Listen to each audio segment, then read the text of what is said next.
They got this icon they hold on to as their holy grail, and it's such an easy one, you know. People ask if I'm a socialist or a communist or a capitalist, and I say I'm none of the above. And why do you think that those are the only options? All of those political constructs were created by writers who assumed that we lived on a planet of infinite resources. Not a one of those political philosophies even contemplates that there might be a shortage of anything. I believe that communism, socialism, free enterprise, fascism are part of social evolution, that you can't take a giant step from one culture to another, but they're in-between systems. Before there's any ism, we've got a life ground, and the life ground is, as I just described most easily, it's all the conditions required to take your next breath, and that involves the air you breathe, the water you get, the safety you have, the education you can access, all these things that we share and use and that no life in any culture can do without. So we've got to reset down to the life ground, and the life ground is no longer any ism. It's life value analysis. It's simply a matter of historical fact that the dominant intellectual culture of any particular society reflects the interest of the dominant group in that society. In a slave-owning society, the beliefs about human beings and human rights and so on will reflect the needs of the slave owners. In a society which again is based on the power of certain people to control and profit from the lives and work of millions of others, the dominant intellectual culture will reflect the needs of the dominant group. And so that if you look across the board, the ideas that pervade psychology and sociology and history and political economy and political science fundamentally reflect certain elite interests. And the academics who question that too much tend to get shunted to the side or to be seen as sort of radicals. The dominant values of a culture tend to support and perpetuate what is rewarded by that culture. And in a society where success and status is measured by material wealth, not social contribution, it is easy to see why the state of the world is what it is today. We are dealing with a value system disorder, completely denatured, where the priority of personal and social health have become secondary to the detrimental notions of artificial wealth and limitless growth. And like a virus, this disorder now permeates every facet of government, news media, entertainment, and even academia. And built into its structure are mechanisms of protection from anything that might interfere. Disciples of the monetary market religion, the self-appointed guardians of the status quo, constantly seek out ways to avoid any form of thought which might interfere with their beliefs, the most common of which are projected dualities. If you are not a Republican, you must be a Democrat. If you are not a Christian, you might be a Satanist. And if you feel society can be greatly improved to consider perhaps, I don't know, taking care of everyone, you're just a utopianist. And the most insidious of them all, if you are not for the free market, you must be against freedom itself. I'm a believer in freedom. Every time you hear the word freedom being said anywhere or government interference said anywhere, it means, decoded, blocking maximization of turning money into more money for private money possessors. That's it. Every other thing they'll say, oh, we need more commodities for people, oh, this is freedom against tyranny and so forth. Every time you see it, you can decode it down to that. And I think you'll find a one-to-one correlation with every time they use it. And this is a sense in which we might call it's a syntax, a governing syntax of understanding and of value, so that it governs beneath their own recognition of it. So they may not say, oh, I didn't mean that at all, but in fact, that's what they do. Just like you may speak a grammar, and you have rules of grammar you follow without recognizing what the rules are.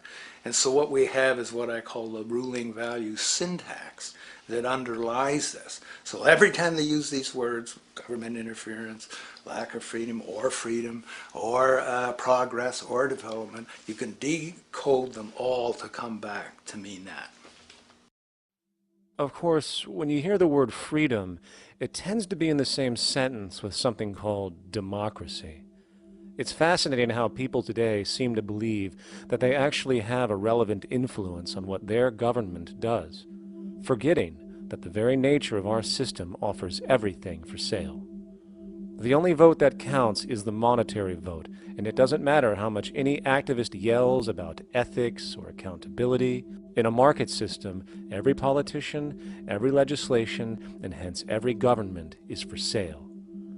And even with the $20 trillion bank bailout starting in 2007, an amount of money which could have changed, say, the global energy infrastructure to fully renewable methods, instead going to a series of institutions that literally do nothing to help society, institutions that could be removed tomorrow with no recourse. The blind conditioning that politics and politicians exist for the public well-being still continues. The fact is, politics is a business, no different than any other in a market system, and they care about their self-interest before anything else.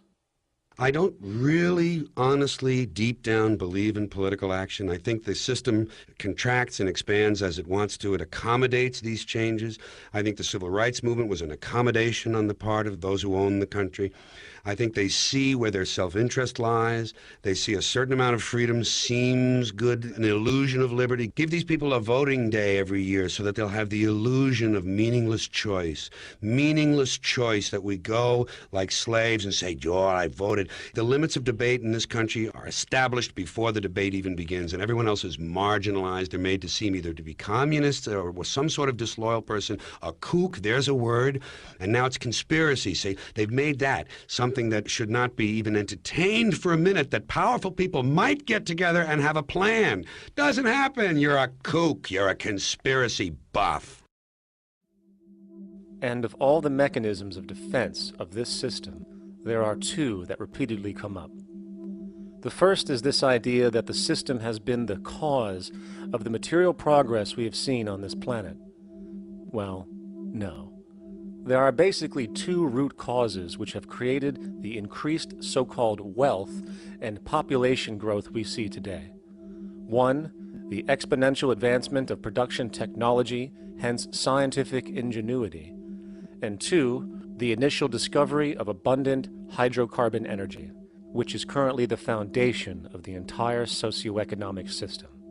The free market, capitalist, monetary market system, whatever you want to call it, has done nothing but ride the wave of these advents with a distorted incentive system and a haphazard, grossly unequal method of utilizing and distributing those fruits.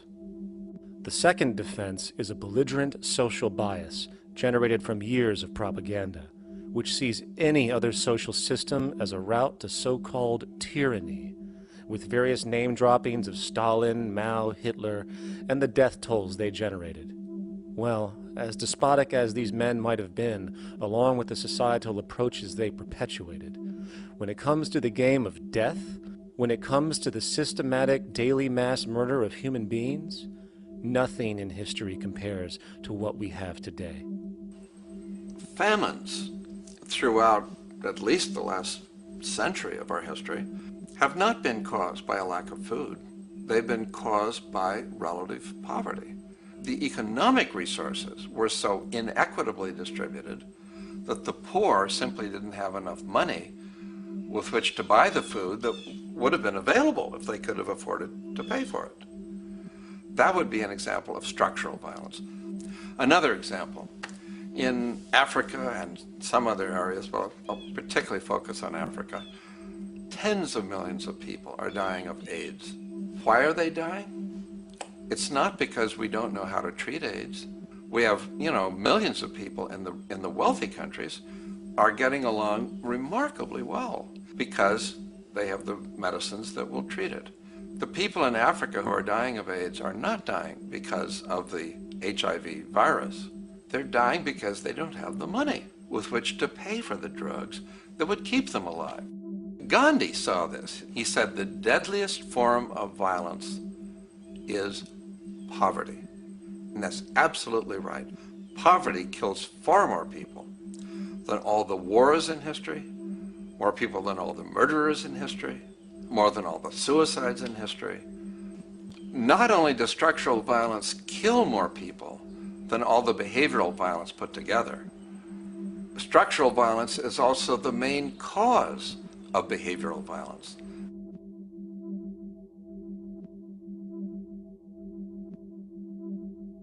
Oil is the foundation of, and that is present throughout the edifice of human civilization. There are 10 calories of hydrocarbon energy, oil and natural gas, in every calorie of food you and I eat in the industrialized world. Fertilizers are made from natural gas. Pesticides are made from oil. You drive oil-powered machines to plant, plow, irrigate, harvest, transport, package. You wrap the food in plastic, that's oil. All plastic is oil. There are 7 gallons of oil in every tire. Oil is everywhere. It's ubiquitous. And it's only because of oil that there are 7 billion people, or almost 7 billion people on this planet right now. The arrival of this cheap, easy energy, which is equivalent, by the way, to billions of slaves working around the clock, changed the world in such a radical way over the last century. And the population has gone up 10 times. But by 2050, oil supply is able to support less than half the present world's population in their present way of life. So the scale of adjustment to live differently is just enormous. The world is now using 6 barrels of oil for every barrel it finds. 5 years ago, it was using 4 barrels of oil for every barrel it finds. A year from now, it's going to be using 8 barrels of oil for every barrel it finds. What's disturbing to me is the lack of any real effort from governments worldwide or industry leaders worldwide to do something different. I mean, we have these sort of attempts to build more wind power and to maybe do something with tide. We've got attempts to make our cars a little bit more efficient. But there's nothing which really looks like a revolution coming along. These are all pretty minor. And that, I think, is pretty frightening. And the governments who are driven by these economists who don't really appreciate what we're talking about are trying to stimulate consumerism to restore past prosperity in the hope that they can restore the past. They're printing yet more money lacking any collateral at all. So if the economy improves and recovers and growth, the famous growth comes back, it'll only be short-lived because within a short period of time, counted in months rather than years, it'll hit the supply barrier again. There'll be another price shock and a deeper recession. So I think we go into a series of vicious circles. So you have the economic growth going up, price spike, everything shuts down, that's where we are now. Then it starts to come up again. But what we have now is this area where there's no more ability to produce cheap energy. We're at the peak. We're on the downslope of oil production. No way you're going to get any more out of the ground any faster, which means that things shut down. The price of oil drops, which it did in early 2009, but then as you have an ersatz so-called recovery, the price of oil starts to come back. It's recently been hovering around $80 a barrel, and what we see is at $80 a barrel now, with the economic and financial collapse, people are having a hard time affording that. World oil production right now is about 86 million barrels a day. Over 10 years, you're looking at roughly 40 million barrels a day having to be replaced. There's nothing around which can come even within 1% of meeting that sort of demand. If we don't do something pretty quickly, there's going to be a huge energy deficiency. I think the big mistake is in not recognizing a decade or so ago that a concerted effort needed to be made to develop these sustainable forms of energy. I think that's something our grandchildren will look back on with total disbelief. You people knew that you were dealing with a finite commodity. How could you possibly have built your economy around something which was going to disappear? For the first time in human history, the species is now faced with the depletion of a core resource central to our current system of survival. And the punchline of the whole thing is that even with oil becoming more and more scarce, the economic system will still blindly push its cancerous growth model, so people can go out and buy more oil-powered cars to generate GDP and jobs, exacerbating the decline. Are there solutions to replace the edifice of the hydrocarbon economy? Of course. but the path needed to accomplish these changes will not manifest through the market system protocols required.